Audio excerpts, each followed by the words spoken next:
I never thought my own sister would try to harm my son. But here I was, sitting in the emergency room, watching my 8-year-old Oliver fight for breath while the doctors worked frantically around him.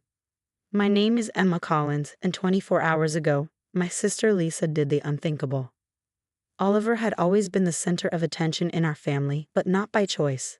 Born with severe asthma, his condition required constant monitoring, regular medication, and an inhaler that needed to be with him at all times. My parents, despite having 2 other grandchildren, focused much of their concern on Oliver's health. This attention drove Lisa crazy. "He's faking it for attention," she'd often muttered during family gatherings.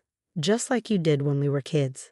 I'd never faked anything as a child, but Lisa had convinced herself that my childhood allergies were just ploys for our parents' attention.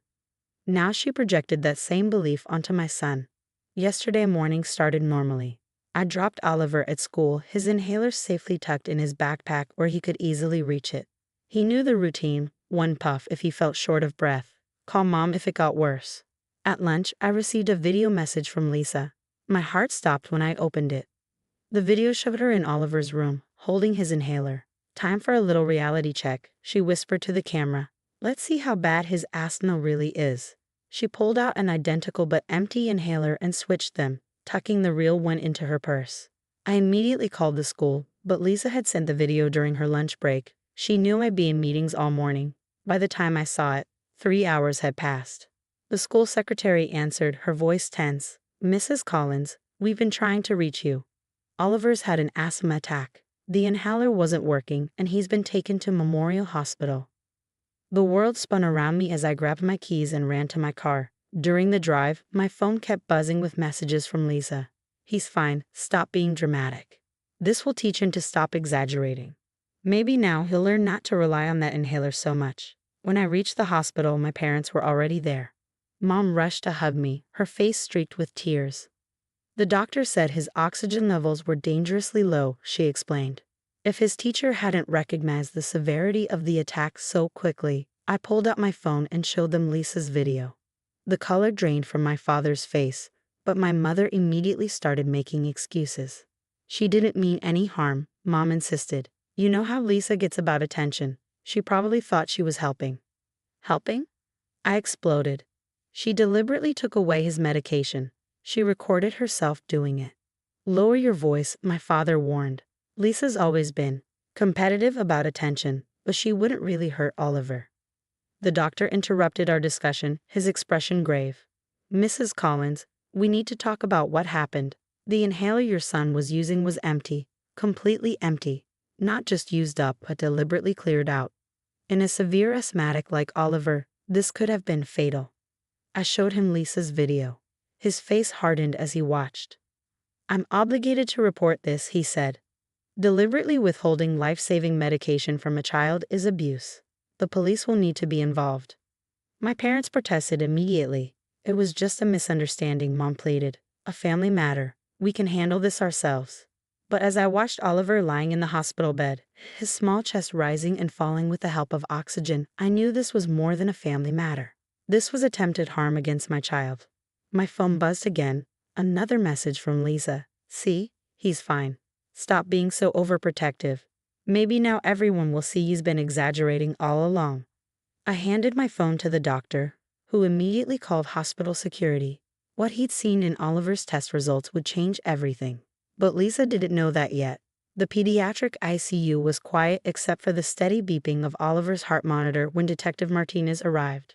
She reviewed Lisa's video, her expression darkening with each passing second. "Mrs. Collins," she said, closing her notebook. "The hospital lab found traces of a foreign substance in your son's airways. Something that was deliberately introduced into the empty inhaler. This is no longer just about withholding medication." My parents, who had been hovering nearby, froze. "What substance?" my father asked, his voice shaking. The detective consulted her notes. Traces of powdered cleaning agent. Not enough to be immediately fatal, but combined with an asthma attack. She let the sentence hang in the air. My mother collapsed into a chair, her excuses finally failing her. This wasn't just Lisa being competitive or jealous. This was calculated harm. "We found this in the school security footage," Detective Martinez continued, holding up her tablet. The video showed Lisa entering Oliver's classroom during lunch break, while the kids were in the cafeteria. She went straight to his backpack, switched the inhalers, and then, most chillingly, sprinkled something into the empty one before replacing it. "I've already sent officers to your sister's house," the detective informed me. "Given the evidence of premeditation and the dangerous substance involved, we're treating this as attempted assault of a minor." My phone lit up with a call from Lisa. Detective Martinez nodded, gesturing for me to answer and put it on speaker. "Emma, tell them to leave me alone." Lisa's voice was shrill. "Those cops are at my house." "This is ridiculous. It was just a lesson." "A lesson?" I felt my voice shake. "You put cleaning powder in his inhaler, Lisa." There was a moment of silence. "Just a tiny bit," she finally said, her tone defensive.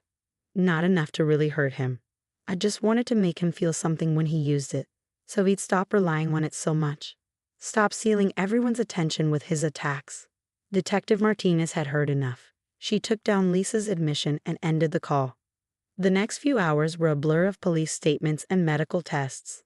Oliver's doctor explained that the powder residue had irritated his airways, making his asthma attack significantly worse.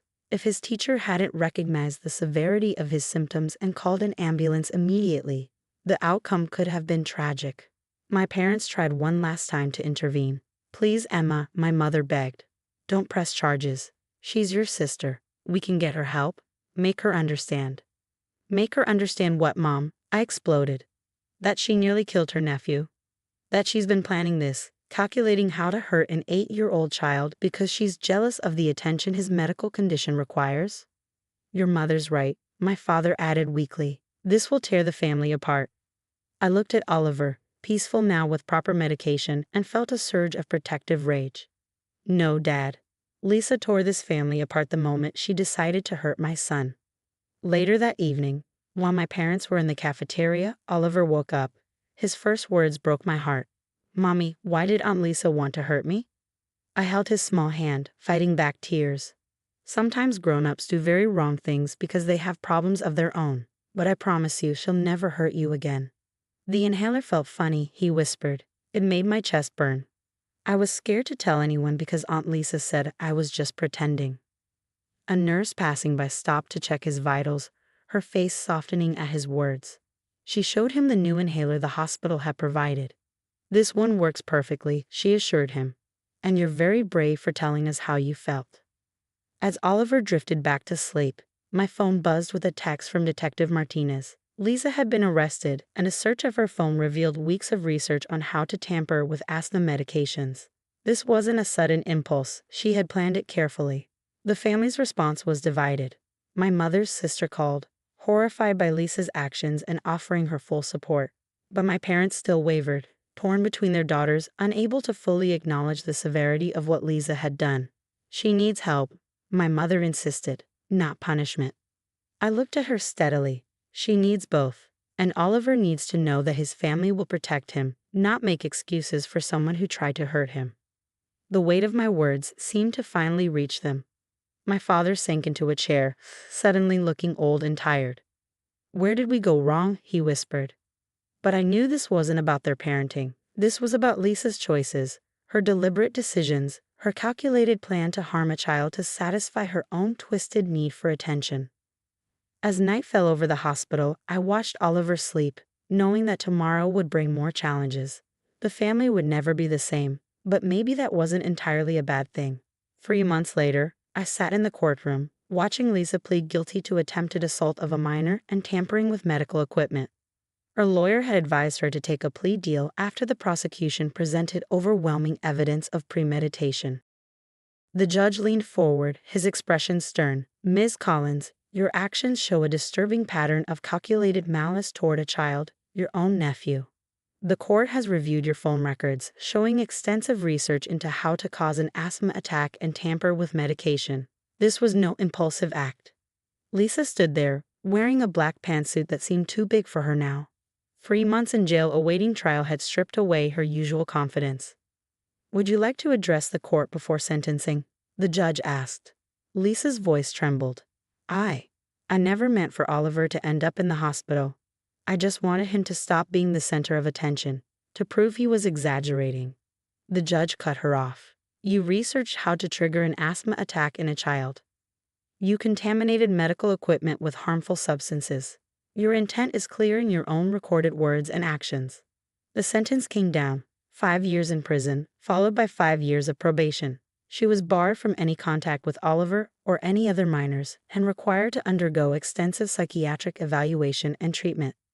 My parents sat behind me, finally united in their understanding of Lisa's actions after seeing all the evidence. The series of text messages she'd sent to her friends, joking about teaching Oliver a lesson he'd never forget, had finally shattered their illusions. After the sentencing, my mother approached me, her eyes red.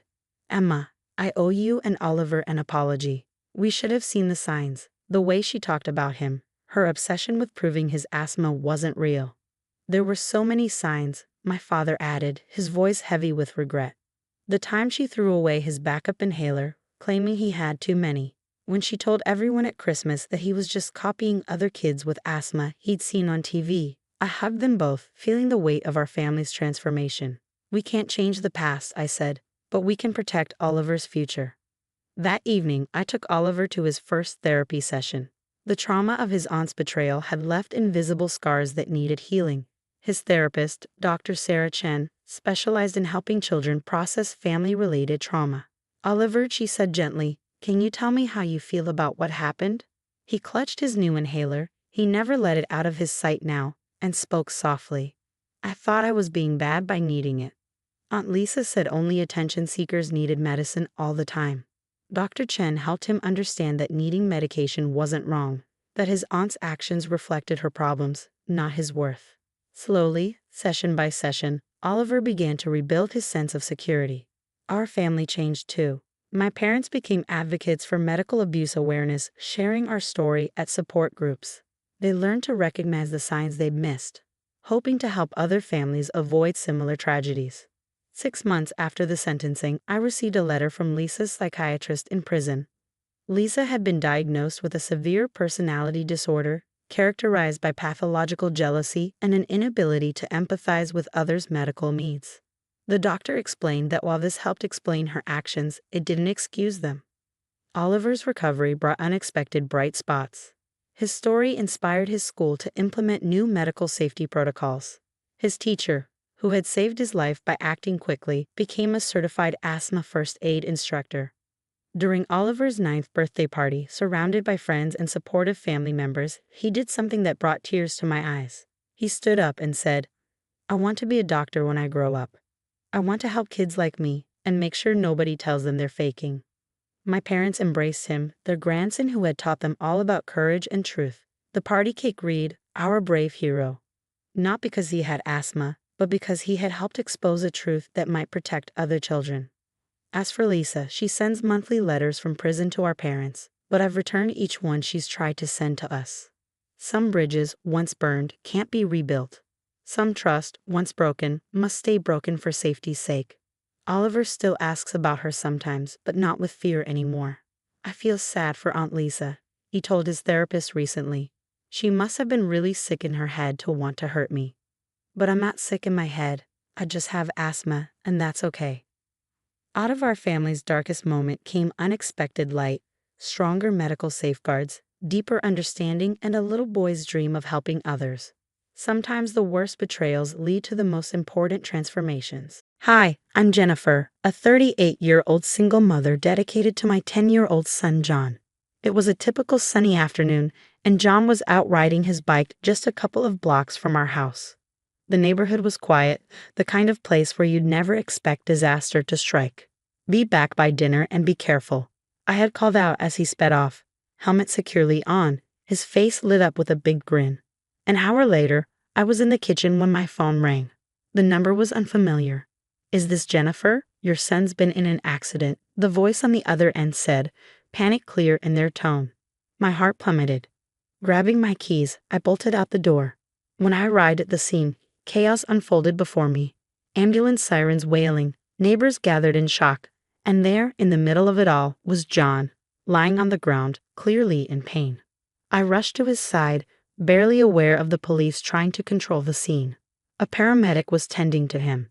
"He's got multiple injuries. "We need to get him to the hospital right away," they said as they loaded him into the ambulance. It was then that I noticed my father's car nearby, its front bumper crumpled. My stomach twisted, a mix of fear and fury rising within me. At the hospital, the full scope of John's injuries was revealed. Multiple fractures and a traumatic brain injury. As the doctors prepared him for surgery, my father, John, appeared, disheveled, reeking of alcohol. "It was just an accident, Jennifer. I didn't see him. He came out of nowhere," he mumbled, his voice shaky. "Just an accident. You were drinking and driving, and you hit your own grandson," I snapped, my voice trembling with anger. "Jennifer, you know how the police blow things out of proportion. We can sort this out as a family. No need to get the law involved," he whispered urgently. I glared at him, my voice rising. "Sort this out? John could have died because of your recklessness. I'm not covering this up, I'm pressing charges." His expression hardened. "You do that, and you're no daughter of mine." He stormed off, leaving me to face the harsh reality of my decision. Pressing charges would mean tearing our family apart. But as I watched my son being wheeled into surgery, I knew I had no other choice. His safety, his life, meant more than any family loyalty. "Mom, it's going to be okay," John whispered weakly, trying to offer me a brave smile as they took him away. I squeezed his hand. "I know, honey. I'm here, and I'm going to make sure of it." The fallout was immediate. My phone buzzed nonstop with calls and texts from family members urging me to reconsider. "Family comes first, Jennifer." "He's your father," my aunt pleaded over the phone. "He nearly killed John," I shot back, my resolve hardening with every conversation. My mother, Martha, arrived at my door, her eyes red with a mix of anger and desperation. "How could you do this to us?" "To your father," she demanded. "He did this to himself, Mom, and to John. I'm protecting my son." "That's what a mother does," I replied, my voice firm. "He's disowning you, you know, rewriting his will as we speak. Is it worth it, losing your family?" she asked, her voice trembling. "If it means justice for John, yes, it's worth it," I said, standing my ground, though her words stung. As my family turned their backs on me, I found unexpected support in my neighbor Linda. She became my pillar, bringing meals, sitting with me late into the night, listening to my worries. "You're doing the right thing, Jennifer. It's not easy, but it's right," she reassured me as we watched the sunset one evening. "I just wish it didn't cost so much," I admitted, feeling the weight of my family's estrangement. "Some costs are necessary. You're teaching John to stand up for what's right. That's priceless," Linda said with a comforting smile. Days turned into weeks, and the tension only grew. My father made one last attempt to change my mind, calling me with a cold, distant voice. "Last chance, Jennifer. Drop the charges or you're out of the will. Think of your future." "My son's future is my only concern," I replied firmly. "Do what you have to, Dad. I've made my choice." As I hung up, I felt a strange mix of liberation and loss. I was free from his manipulation, but at the cost of my family ties. It was a high price, but looking at John, slowly getting better each day, I knew I had made the right choice. With Linda's help, the community rallied around us, organizing support for John's medical bills and offering the emotional comfort my family no longer provided. Her kindness reminded me that family isn't always defined by blood, but by the bonds we choose to nurture and the people who stand by us when life gets hard. As the legal proceedings against my father unfolded, each session in the courtroom felt like a battle. His lawyer painted him as a regretful grandfather who made one unfortunate mistake. "It was an accident, a tragic lapse in judgment," the lawyer argued. But I stood my ground, my voice unwavering. He chose to drink and drive. That decision almost cost my son his life. It's not just a mistake, it's a crime. The tension in the courtroom was palpable. The prosecutor, a stern-faced woman with a reputation for being tough, methodically laid out the evidence. Traffic camera footage, witness testimonies, and John's medical reports. Reliving the accident through each presentation was painful, but it was necessary. Outside the courtroom, public opinion was divided. On social media, some people supported my decision to hold my father accountable, while others accused me of tearing our family apart. "He's family, you should have handled this privately," read one comment. Another countered, "Justice has no familial boundaries. She's brave for standing up." Meanwhile, John's recovery was a slow, grueling process. Every small step forward in physical therapy was a victory, and his resilience became my beacon. Watching him struggle yet persist gave me strength I didn't know I had. "You're getting stronger every day, John," I encouraged during one of his therapy sessions as he grimaced through the pain, determined. "I want to get better, Mom, so we can ride bikes again," he said with a brave smile. One day, after an exhausting court session, I came home to find him trying to walk without his crutches. My heart leaped with both fear and pride.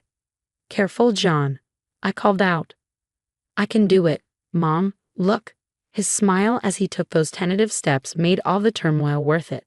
Our story caught the attention of a local news reporter who requested an interview. Reluctant but realizing it might help sway public opinion, I agreed. "Why go public with this? Why not forgive and move on?" The reporter asked during the interview. "This isn't about forgiveness. It's about accountability and protecting others from the same pain," I explained, hoping my words would resonate with those still on the fence. As the trial neared its end, the weight of the potential outcomes hung heavily over me. But regardless of the verdict, I knew I had done everything possible for John. This fight in court wasn't just about legal justice, it was about affirming our values, about showing John that standing up for what's right is the only way to live, no matter the personal cost. "I'm proud of you, Mom," John whispered one night as I tucked him in. His words echoed in the quiet room, filling me with a deep sense of pride. His simple, honest words fortified me. No matter what the verdict, we had already won the more significant battle.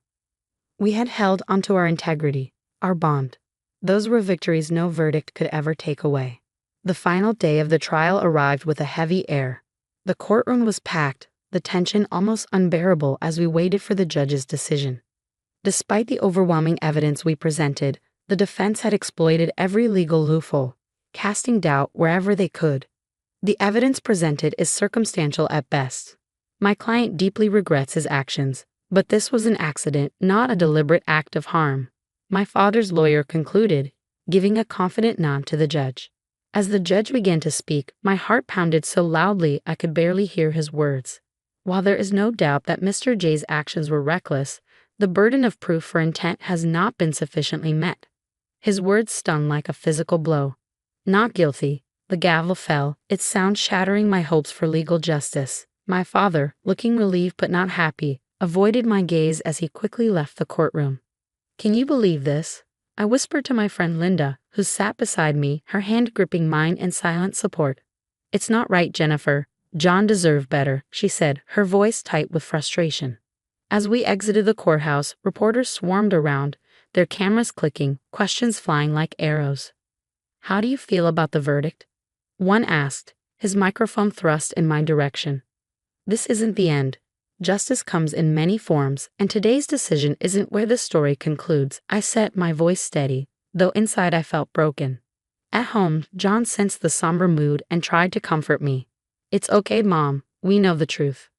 "Yes, we do," I said, squeezing his hand and forcing a smile, though the disappointment gnawed at me. That night, unable to sleep, I scrolled aimlessly through social media, where heated discussions about our case raged on. Some expressed outrage at the verdict, while others blamed me for the family fallout. I turned off my phone, feeling more isolated than ever, but still determined to move forward. Weeks passed, and life settled into a new rhythm. John's recovery progressed, and his resilience inspired me daily, but the shadow of the trial and my father's betrayal lingered like a dark cloud over our healing. Then one rainy evening, Linda knocked on my door, her face unusually grave. "Have you heard about your father?" "No, what happened?" I braced myself for more bad news. "There's been an accident. He was driving, still drinking, and crashed." "It's bad, Jennifer. He's in the hospital." The news hit me like a punch to the gut. Despite everything, he was still my father. A confusing mix of concern and a vindictive sense of poetic justice washed over me. I sat down, trying to process the whirlwind of emotions inside me. "Are you going to see him?" Linda asked gently. I paused, considering. "No, his path is his own now. I have to focus on what's best for John and me." Days turned into weeks, and news came that my father's injuries had left him unable to walk, his life forever altered. His financial situation had deteriorated too, with medical bills piling up, compounded by a lack of insurance due to his drinking habits. It seemed fate had delivered its own harsh verdict. "Mom, are you okay?" John's voice pulled me from my thoughts one evening as we sat watching the sunset. "I am, honey. It's just been a lot to think about. But you know what? I've realized something important through all of this." "What's that?" "That we're strong, and we can handle anything as long as we have each other. And sometimes justice isn't something you get, it's something you find within yourself." John nodded, understanding far more than any child his age should. We spent the rest of the evening talking about the future, about all the things we still wanted to do and see. It was a conversation filled with hope, not despair. In the weeks that followed, I focused on rebuilding our lives. I started a support group for parents going through similar situations, using our story to help others. The community rallied around us, their support a stark contrast to the abandonment I felt from my own family. Life had come full circle in a way I never expected. While the legal system may have failed us, life's balance hadn't. My father's fate, brought on by his own choices, was a testament to that. For John and me, every new day was a step away from past hurts and a step toward a future built on our terms, defined by our resilience and fortified by true justice, the kind that doesn't come from a courtroom, but from the strength to keep moving forward despite life's obstacles. The story of Jennifer and John has reached its conclusion, but the questions it raises still linger. What do you think of Jennifer's decision not to visit her father after his accident? Was her choice to focus solely on her and John's well-being justified, or should she have forgiven her father despite the pain he caused? Drop your thoughts in the comments below. Hey there, I'm Karen Hartley. I'm 25, living it up in the Big Apple with more money than I know what to do with. I grew up in a massive mansion upstate, but despite the luxury, it was lonely as hell. My parents, Richard and Eleanor Hartley, were always too busy jet-setting or closing deals to pay much attention to me. I was just a pawn in their game of high society chess. "Karen, darling, stand up straight. The Vanderbilts are coming for dinner," my mom would say, fussing over my dress. "But Mom, I wanted to go to Sarah's sleepover." I'd whine. "Don't be silly. Networking is far more important than some childish party," she'd reply. That was my childhood in a nutshell, always on display, never truly seen. Fast forward to now, and I'm running my own art gallery in Soho. It's my pride and joy. "This is incredible, Karen," my best friend and assistant, Mia, gushed at our latest opening. "You've really outdone yourself this time." I smiled, but even that small movement made me wince. "Thanks, Mia. I just wish I felt as good as the gallery looks." "Still not feeling great. Maybe you should see a doctor," she said, frowning with concern. I waved her off. "It's probably just stress. You know how it is, burning the candle at both ends." But deep down, I knew it was more than that. For months, I'd been feeling off. Fatigue that sleep couldn't fix, hair falling out in clumps, and a constant queasy feeling in my stomach. Something was wrong, but I couldn't figure out what.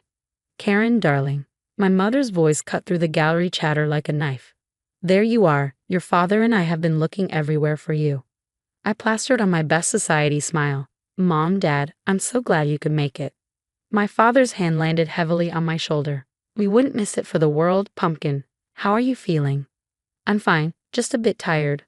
I lied, not wanting to give them the satisfaction of knowing I was struggling. "Well, you must take better care of yourself," my mother tatted. "Especially with your birthday coming up. Big changes ahead, you know." Right, my 26th birthday. The day I'd get full control of my trust fund. $50 million, all mine. No wonder my parents were suddenly so interested in my well-being. As the night wore on, the room started to spin. Voices blurred together, faces became smears of color. The last thing I remembered was Mia's panicked voice calling my name as the floor rushed up to meet me. "Someone call an ambulance." And then darkness. Little did I know, this was just the beginning. My so-called perfect life was about to unravel, and the truth? Well, it was far more toxic than I could have imagined. The steady beep of a heart monitor pulled me from a foggy sleep. I blinked, trying to focus on the stark white ceiling above me. "She's awake." My mother's shrill voice pierced through the haze. "Doctor, come quickly." Suddenly, I was surrounded. My parents hovered like vultures, doctors poked and prodded, questions flew from all directions. "How are you feeling, Miss Hartley? Can you tell us what happened?" Do you remember fainting at the gallery? I groaned, overwhelmed. Can everyone just give me a minute? The room cleared, leaving only my parents and one persistent doctor. Sweetheart, we've been so worried, my father said, his voice dripping with concern that felt oddly out of place. I narrowed my eyes. How long have I been here? 3 days, the doctor chimed in. We've run a battery of tests, but so far, everything's inconclusive. Great, just great. Days blurred together. More tests, more questions, but still no answers. My parents were constantly at my bedside, fussing over me in a way they never had before. It was unsettling. Mia visited whenever she could, bringing updates from the gallery and a much-needed sense of normalcy. Don't you think it's weird? She whispered one day, glancing at my parents, who were chatting with a nurse outside. They've never been this attentive before. I shrugged. Maybe they're just worried. But Mia's words planted a seed of doubt. It wasn't until a week into my hospital stay that things took a turn. A new doctor breezed into my room with an air of confidence and piercing blue eyes. Miss Hartley, I'm Dr. Alex Foster. I specialize in toxicology, and I'd like to run a few additional tests. Something about his demeanor made me sit up straighter. Toxicology? You think I've been poisoned? He smiled enigmatically. Let's not jump to conclusions. I just want to cover all our bases. As he left, a memory hit me like a truck. My 18th birthday, the day I gained partial access to my trust fund. You're an adult now, Karen, my father had said, champagne in hand. But remember, the bulk of your inheritance is still locked up tight until you're 26, for your own good, of course. I'd been so naive then, so trusting. But now? I called Mia the moment I was alone. I need you to do something for me. It's unconventional. Anything, she replied without hesitation. I want you to hire a private investigator to look into my parents' finances. There was a pause. Karen, are you sure? I've never been more sure of anything in my life. The next few days were a whirlwind. Dr. Foster ran his tests, and Mia reported back with alarming findings from the PI. Mounting debts, failed investments, my parents teetering on the edge of financial ruin. And then the bombshell. I found these in your apartment, Maya said, holding up a bag of pills. They were hidden in your vitamin bottle, Karen. They're not vitamins. My blood ran cold. Just then, Dr. Foster walked in, his face grim. Miss Hartley, I have your test results. I'm afraid it's not good news. I steel myself, already suspecting what you was about to say. You've been subjected to long-term arsenic poisoning. Someone has been slowly killing you. The world stopped. Everything clicked into place. The sudden attentiveness, the financial troubles, my upcoming birthday and full access to the trust fund. My own parents have been poisoning me. We need to be smart, Dr. Foster whispered, his eyes darting to the door. If they suspect we're onto them. I nodded, a lump forming in my throat. What's our next move? Over the next few weeks, we gathered evidence like spies in our own twisted family drama. Jake, our private investigator, delivered the final blow one rainy afternoon. There's a life insurance policy, he said, his voice heavy. If you died before your 26th birthday, they hit the jackpot. I felt the walls closing in. Every memory, every interaction with my parents was now tainted with suspicion. It was time for the final act. The family dinner was set. My parents arrived, all concerned looks and gentle touches. Karen, darling, my mother cooed, adjusting my pillows. You really should eat more. You're wasting away. I forced a weak smile. It's hard to keep anything down these days. My father patted my hand. Now. Positive thinking, remember? You'll bounce back in no time. I took a deep breath, steeling myself. Actually, I wanted to talk to you both about after. After what, sweetheart? My mother asked, her voice unnaturally high. After I'm gone, I said softly. The doctors say, well, you know. The room fell silent. I could almost hear their hearts racing. I've been thinking about the trust fund, I continued, and your financial situation. My father's grip on his fork tightened. Karen, you shouldn't worry about such things. But I do, I pressed. I want to know you'll be okay, that it will all be worth it. Worth what? My mother asked sharply. I met her gaze. The tea, the special vitamins, all your efforts. The color drained from their faces. My father recovered first, his lawyer instincts kicking in. I'm not sure what you're implying, he said stiffly. We've only ever wanted what's best for you. Like the life insurance policy I didn't know about. I countered. My mother's hand flew to her throat. How did you? It doesn't matter. I cut her off. What matters is why. Why would you do this to your own daughter? The facade crumbled. My mother's eyes filled with tears, but not of remorse, of frustration. You don't understand, she hissed. We had no choice. The debts, the lifestyle we built. We did it for you, my father interjected, his voice tight, to secure your future. I laughed bitterly. By ending it? It wasn't supposed to be like this, my mother wailed. It was just supposed to make you sick enough to what? I spat. Sign everything over to you. Die conveniently before my birthday. My father stood abruptly. This conversation is over. You're clearly not in your right mind. Oh, I'm in my right mind for the first time in years, I said, my voice steady. And so are the police officers listening. The door burst open as the officers read them their rights. My parents' faces contorted with a mix of shock, anger, and finally, defeat. Karen, my mother pleaded as they were led away. We're your parents. We love you. I looked at her, this woman who had traded maternal love for greed. No, I said quietly. You don't know the meaning of the word. As the door closed behind them, I felt a weight lift off my chest, but in its place was a hollow ache, a void where my family used to be. As I focused on my recovery, the media exploded with the scandal. Headlines screamed, socialite parents poison Harris' daughter.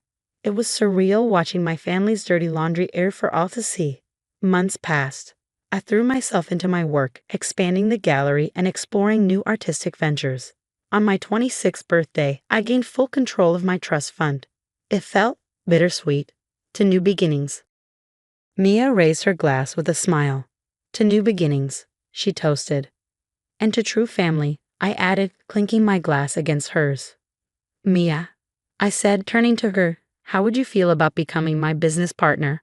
Her eyes widened in surprise. Are you serious? Dead serious, I grinned.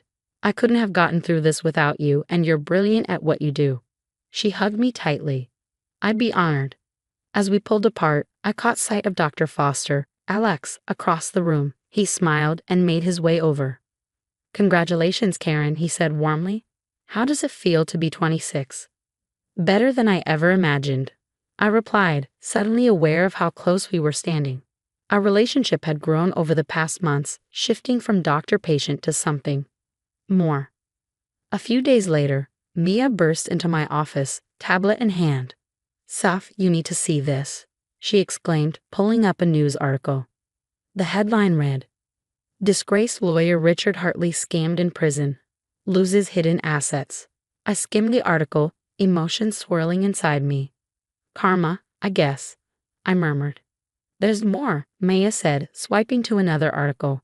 Eleanor Hartley sentenced to 15 years for attempted murder of Harris' daughter. I sat back, processing. I should feel happy about this, right? Vindicated. Mia squeezed my shoulder. You can feel however you want to feel, Sophie. Months turned into years. My business thrived and my relationship with Alex deepened, but there was still one loose end to tie up. The prison visiting room was cold and sterile.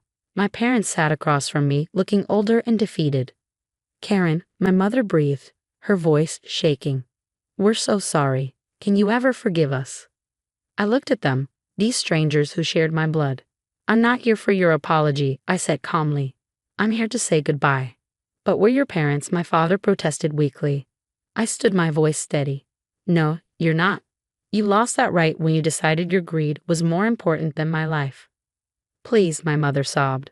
We love you. Love isn't supposed to hurt like this. Goodbye. As I walked out of the prison, I felt lighter. The last chains of my past had finally broken. Ahead of me stretched a future full of possibility, built on my terms with people who truly cared. I took a deep breath of fresh air. For the first time in my life, I was truly free. The story has come to an end. Now I have a question for you. If you were in my shoes, could you ever forgive parents who tried to murder you for money? Or is some betrayal too deep for forgiveness? Share your thoughts in the comments below. Hey everyone, I'm Mary, a 32-year-old software engineer, and I've always been proud of my mixed-race background. Growing up, my parents showered me with love and encouragement, which helped me excel in school and eventually land my dream job. Life was going great. I met Liam Carter, an incredibly talented architect, and we fell head over heels for each other. Before long, we were walking down the aisle and starting our own little family. When our daughter Jennifer was born, I felt like life couldn't get any better. But that's when I started noticing something odd about my mother-in-law, Elizabeth. Don't get me wrong, she's well respected in our neighborhood, always hosting fancy parties and mingling with the local bigwigs. But the way she treated Jennifer made me uncomfortable. "Oh, Mary dear," she'd say, "have you noticed how Jennifer isn't babbling as much as her cousins did at this age?" I'd brush it off, replying, "Every child develops at their own pace, Elizabeth. Jennifer is perfect just the way she is." But the comments kept coming. At family gatherings, I'd overhear her comparing Jennifer to her other grandkids, always finding a way to make my baby girl seem less than. "Liam, honey, did you hear what your mom said about Olivia?" I asked one day. "Come on, Mary, you know how she is. She doesn't mean anything by it," Liam would say. I tried to focus on the good things, my awesome job, my loving husband, and our beautiful daughter, but Elizabeth's subtle jabs were starting to wear on me. Thank goodness for my work buddy, Michael. He became my go-to person when things got tough, both at the office and at home. "Mary, you can't let her comments get to you," Michael would say during our coffee breaks. "You're an amazing mom, and Jennifer is lucky to have you." "Thanks, Michael," I'd reply. I just wish Liam would see it that way. As time went on, I couldn't shake the feeling that Elizabeth's behavior was more than just innocent remarks. There was something underlying her comments, something that made me uncomfortable. One day, during lunch with Michael, I finally voiced my concerns. "Michael, am I crazy, or is there something off about the way Elizabeth treats Jennifer?" He looked at me thoughtfully. "Mary, from what you've told me, it sounds like there might be some prejudice there. Have you talked to Liam about it?" "I've tried," I sighed, but he always defends her, saying I'm being too sensitive. "Well, you're not alone," Michael reassured me. "Don't let anyone make you doubt yourself or Jennifer." His words gave me strength, but I couldn't help feeling like a storm was brewing. Elizabeth's comments were becoming more frequent, and I was starting to see a pattern. As Jennifer's third birthday approached, Elizabeth's remarks about her development became impossible to ignore. At the family barbecue celebrating Jennifer's birthday, I overheard a conversation that made my blood boil. "It's such a shame about little Jennifer," Elizabeth was saying to my sister-in-law. "She's just not as quick as the other children her age. I suppose it's to be expected, given Mary's background." I froze, the plate of cupcakes nearly slipping from my hands. Rage bubbled up inside me as I marched over to confront her. "What exactly do you mean by that, Elizabeth?" She had the audacity to look surprised. "Oh, Mary, I was just expressing concern for Jennifer's well-being. You know how important early development is." "No, you weren't.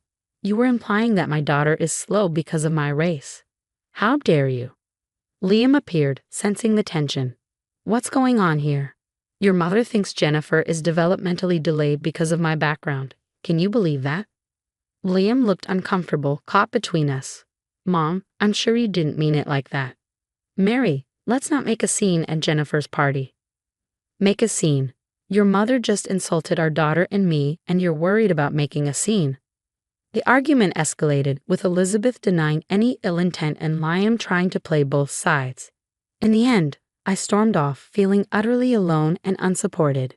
The next day at work, I was still reeling from the confrontation when another blow hit. My big project, the one I'd been working on for months, was in shambles. As I dug deeper, I realized someone had deliberately sabotaged my work. "Michael, I think Amanda messed with my project files," I confided during our lunch break. He looked concerned. "That's a serious accusation, Mary. Are you sure? The timestamps on the corrupted files match her login times. It can't be a coincidence." "You need to report this to HR," Michael advised. "And speaking of standing up for yourself, how are things at home after the party incident?" I sighed heavily. Liam is still playing peacemaker. He doesn't want to upset his mother or me, but by trying to please everyone, he's failing to support his own wife and daughter. Michael leaned forward, his expression serious. "Mary, you can't let this slide. Not at work, and not at home. You need to stand up for yourself and for Jennifer." His words struck a chord. That evening, I decided it was time to confront Liam. "We need to talk about what happened at the party," I said the moment he walked in. Liam sighed, clearly tired. "Can't we just move past it? Mom didn't mean any harm." "No, we can't," I replied firmly. "Your mother implied that our daughter is slow because of my race. How are you okay with that?" "She's just old-fashioned, Mary. She doesn't understand." I cut him off. "Stop making excuses for her. Our daughter deserves better. I want Jennifer to get tested for any developmental issues." Liam looked taken aback. "Tested? But there's nothing wrong with her." "Exactly. I want to prove your mother wrong once and for all." After a heated discussion, Liam reluctantly agreed. As I lay in bed that night, my mind raced with thoughts of work drama and family tension. I knew the road ahead wouldn't be easy, but I was determined to fight for myself and my daughter. No one, not even my mother-in-law, would make us feel inferior again. The day the test results arrived, I could hardly contain my excitement. As soon as Liam got home, I rushed to share the news. "Liam, you won't believe this. Jennifer's results are in, and not only is she developing normally, but she's also gifted in several areas." Liam's eyes widened in surprise. "Really? That's amazing, Mary." I could see the realization dawning on his face as I continued.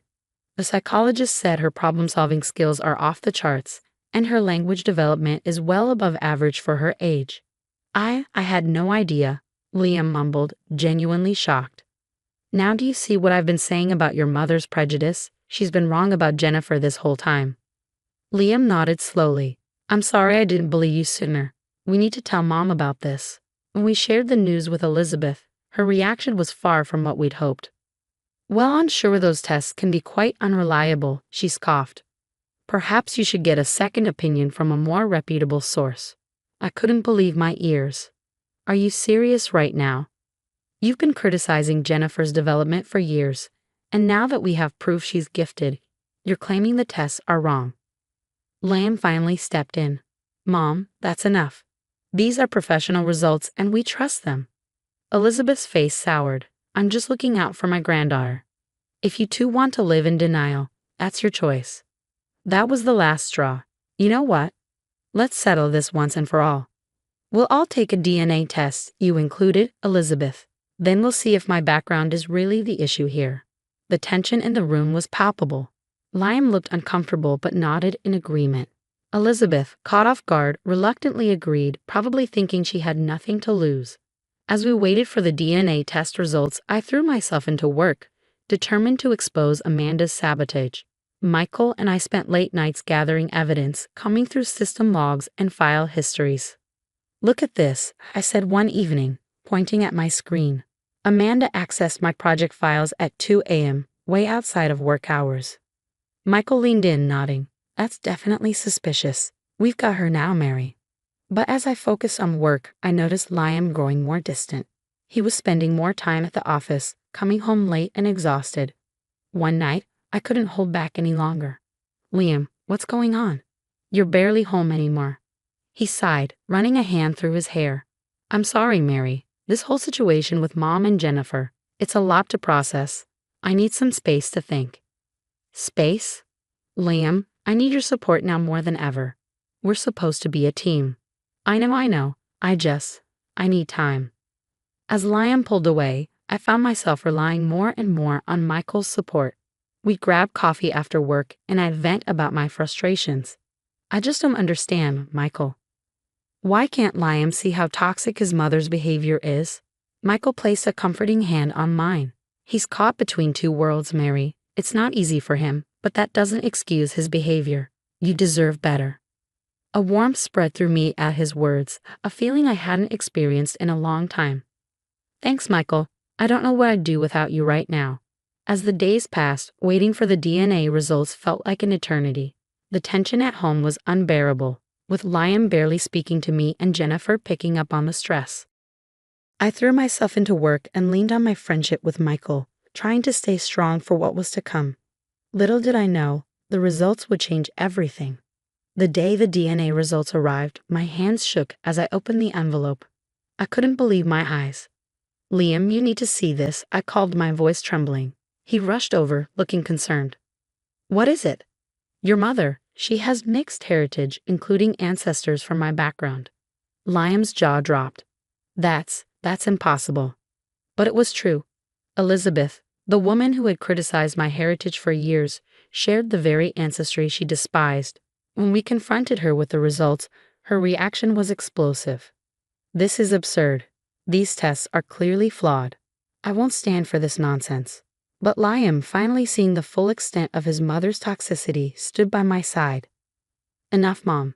Your behavior has been unacceptable. Until you can acknowledge your prejudice and apologize, we're cutting ties. Elizabeth stormed out, leaving us in stunned silence. Meanwhile, at work, things were coming to a head with Amanda. I presented my evidence to HR, and within days, she was dismissed. You did it, Mary, Michael said, giving me a high five. Justice served. As news of Elizabeth's hypocrisy spread through her social circles, she faced increasing isolation. But I couldn't bring myself to feel sorry for her. My career, on the other hand, was skyrocketing. A top tech company offered me a prestigious position, recognizing my skills and resilience. One evening, Liam approached me, looking contrite. Mary, I owe you an apology. I should have supported you from the beginning. Can you forgive me? I took a deep breath. It's not going to be easy, Liam, but if you're willing to work on our relationship, so am I. Over the following months, Liam proved his commitment. He attended therapy, actively supported my career, and doted on Jennifer. Elizabeth made several attempts to reconcile, but I stood firm. I'm sorry, Elizabeth, but I can't expose Jennifer to your toxic influence. Maybe someday, but not now. As time passed, our family grew stronger. Jennifer thrived, her gifts blossoming in a supportive environment. Liam and I rebuilt our bond, stronger than ever. One sunny afternoon, as we watched Jennifer play in the park, Liam squeezed my hand. Thank you for fighting for our family, Mary. I'm so proud of you. I smiled, feeling truly content. We fought for it together, Liam. That's what matters. Looking at my beautiful, mixed-race daughter and my supportive husband, I knew we had overcome the worst. Our future was bright, filled with love and acceptance, free from the shadows of prejudice that had once threatened to tear us apart. Now I have a question for you. If you were in Mary's position, would you ever consider reconciling with Elizabeth, given her history of racism and the pain she caused? Or is cutting toxic family members out of your life sometimes the best solution, even if they're blood relatives? Share your thoughts in the comments below.